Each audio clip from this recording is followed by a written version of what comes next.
I didn't intend to review this game, but I felt compelled to do it after completing it. Where to even start? Well, let us start with the state of the game. Despite looking way worse than what was shown during E3, it runs like crap and makes my computer sound like a jet engine. I played through the game in co-op, and it was an endless stream of bugs and glitches. There were minor stuff like zip lines not loading in properly for all players, to more annoying stuff like cutscenes not being shown properly. But even worse is how often game-breaking bugs happens. A player could be spawned inside a locked elevator. Jag är fast i isen. An NPC could bug out and not let us continue the quest. Objectives would glitch out and not let us interact with them.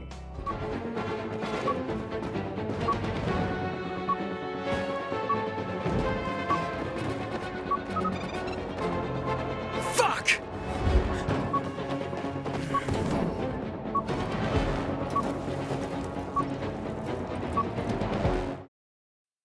Det är buggat för oss. Det ska vara ett F. Allvarligt! In och kolla denna. Jag ska kunna öppna den. Den går inte att öppna. Det är dörren bara. Det ska vara ett F där. I believe that we didn't have a single gaming session in this game without a game-breaking bug taking place, forcing us to restart. This is of course awful, but the game have an unfinished feeling to it that goes beyond these glitches. A lot of things in this game looks bad. Assets are reused in strange ways that don't make any sense, and the environments looks washed out. Animations also often looks rough, especially in co-op. Perhaps a good example is the grappling hook that you get. The rope doesn't have any physics, so it will just go through everything. Not exactly AAA stuff. It looks awful, and this can't be what they were going for.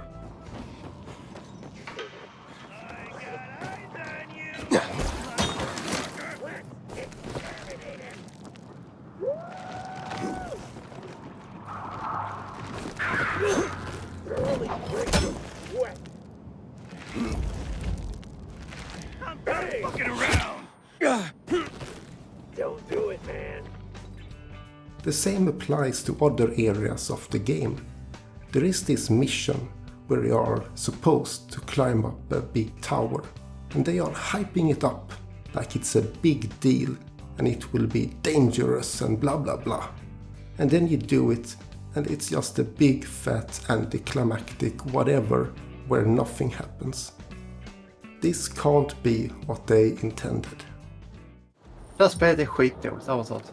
Det är skitkast, det är inte alls stämningsfullt, det är skitdåligt. Allting är skitdåligt. Det är skitdålig exekvering, det är skitdåliga dialoger, det är skitdålig story.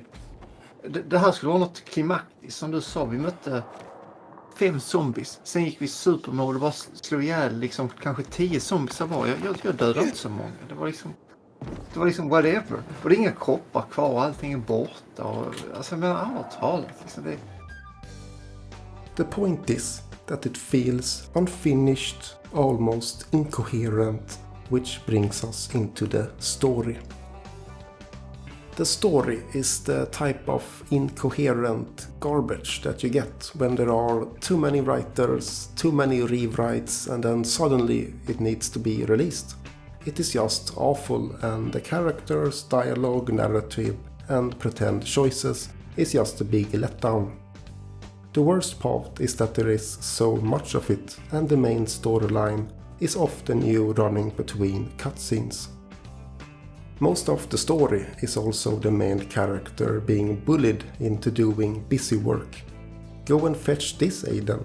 Go and start the generators, Aiden. Go and grab my shoes, Aiden. Not all that interesting stuff. When you get there, first restore the power. Then I'll be able to join you. Det är Hold out your typiskt arm. en Light 2 quest. Remember, Restore the power, shot shields you fetch from the this. chemicals for a Restore limited power, time fetch only. this. Can't Restore I power, take the other fetch one this. too? But enough about the story. The gameplay is thankfully more passable. The combat looks meaty and brutal, and it can be atmospheric to beat down zombies. It is, however, very simplistic and a bit stiff and clunky, and very little of interest is done with it.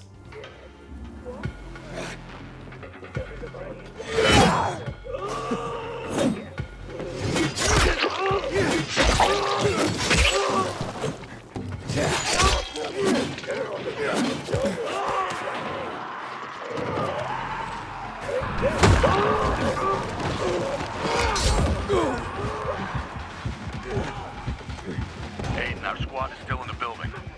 We need the power ASAP. God damn it. The area is swarming with renegades, Ro. But I'm handling it.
The melee weapons feel samey. There are no guns anymore. And the number of zombies never is all that impressive. Again, it can look cool, but it grew boring long before the end of the game. The jump kick is pretty nice though.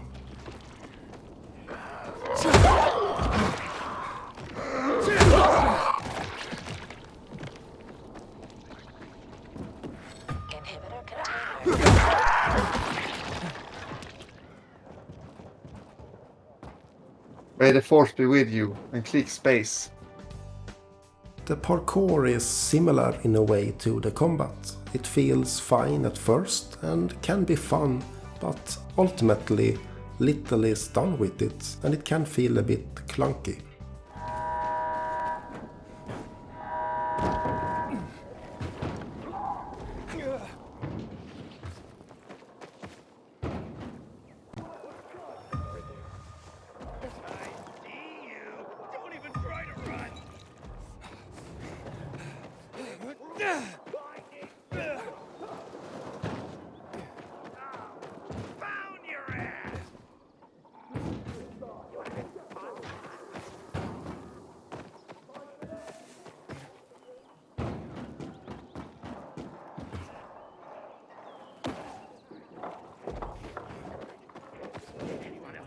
Well, those who built it believed that this way they would get closer to God. But when the epidemic came, it didn't help anyone. Why did you murder those peacekeepers? I didn't murder anyone. I defended myself against people who wanted to rob me.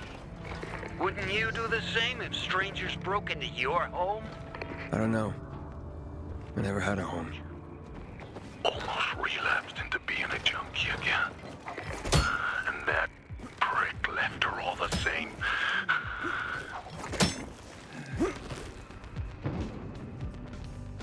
Aiden often decides to jump to his death instead of grabbing onto things.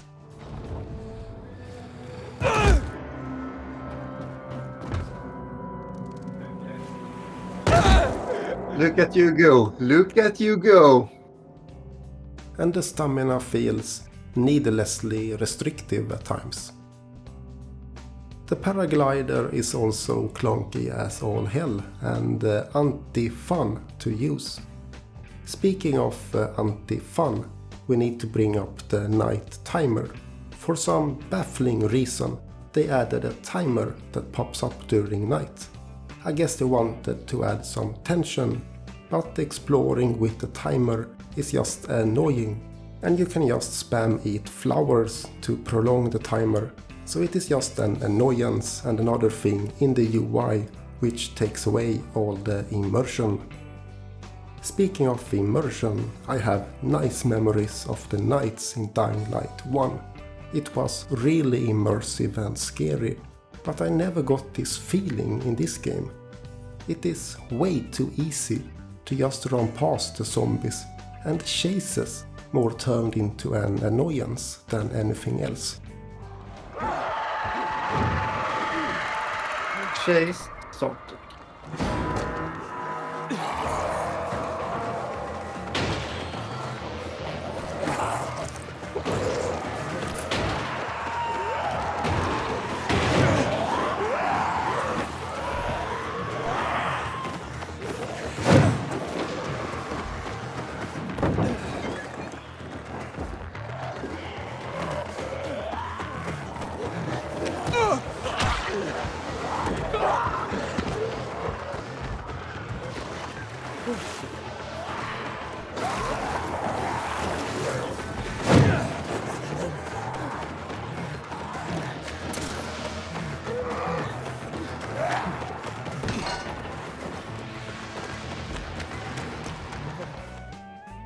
I haven't talked a lot about the open world, because honestly we skipped most of it and focused on the main plot. But it is all the usual stuff, with climbing towers and taking over bases, and it just wasn't very interesting. The progression is also weird. It took us around 30 hours to complete the game, and we are still level 3. What the fuck? Anyway, we enter this game with high expectations from enjoying Dying Light 1, and it is safe to say that we left disappointed. Perhaps the technical issues we faced soured our experience, but the game have plenty of issues nonetheless. Inhibitor container detected.